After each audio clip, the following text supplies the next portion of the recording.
ना माझा जय भीम. मी बनवत आहे आता खेकडे. इकडे बघा, इथे हे खेकडे घेतले. तर इथं आपण हे साफ करून घेणार. हे बघा, हे साफ कसे करायचे, हे सर्व आपल्याला काढून टाकायचं.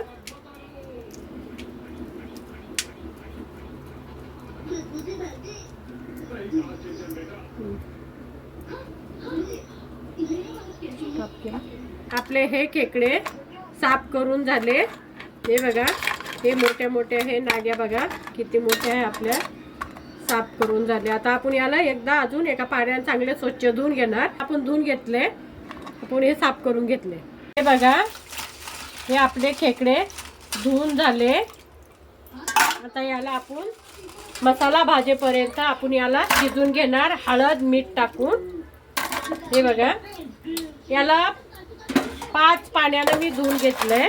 हिच्यात आता आपण मीठ टाकणार थोडं.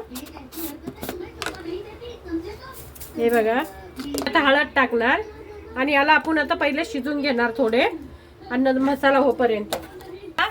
हिच्यात पाणी टाकून घेणार आपण 2 गिलास. हिच्यात पाणी टाकले, याला शिजून घेणार आपण. हे भाजून झालंय. हिच्यात कांदा, टमाटर आणि मिरची घेतली. इथं अद्रक, लसूण, इथं खोबरं, धनिया, दगडफूल, खसखस, दालचिनी, इथं काळी मिरी आणि तर हे सर्व आपल्याला भाजून घ्यायचंय. भाजून घ्यायचंय आपल्याला. याला आपण 5 मिनिटं थंड करून घेतलंय. तर आपण मिक्सर मध्ये टाकून घेणार याला. बघा, टाकून घेणार. याला धुवून घेतले मी स्वच्छ.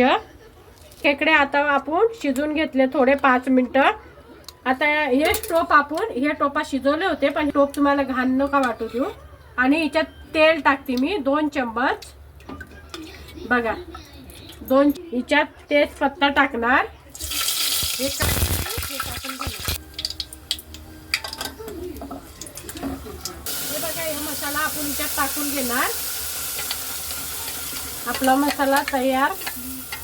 मच्छी कढी मसाल्याची पुडी येईल, तर ही आपण टाकून घेणार याच्यात मसाला. आता याला आपण 5 मिनिटं चांगलं फ्राय करणार हा मसाला. इकडे आपण याच्यात टाकून घेणार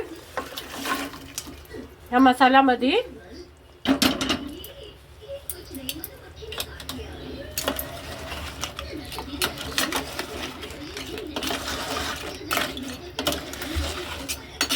आता आपण याला अगोदर 5 मिनिटं शिजून घेतलेत खेकडे. तर याला अजून एकदा 10 मिनिटं आपण याला शिजून घेणार. मग आपली कढी तयार. बघून घ्या, आपला कलर बी बघून घ्या, खेकडे बी बघून घ्या. आणि हे बघा, असे साफ करून घेतले. आणि हे मोठ्या मोठ्या नाग्या आहेत आपल्या. बघा, ही भाजी 15 मिनिटं आपण शिजून घेणार. याला चांगलं शेअर करा, लाईक करा, सबस्क्राईब करा. थँक्यू. भाजीला कशी तर्री आली बघून घ्या. आणि खूप छान शिजली आपली भाजी. याला 15 मिनिटं आपण शिजून घेतलंय, बघून घ्या. पण हे थोडं पातळ का ठेवली की भाताबरोबर, भाकरी बरोबर, चपाती बरोबर हे खाता येतो, म्हणून एवढा रस्सा पाहिजे त्याच्या भाजीमध्ये. आणि तर्री बघा कशी आली आपल्या भाजी.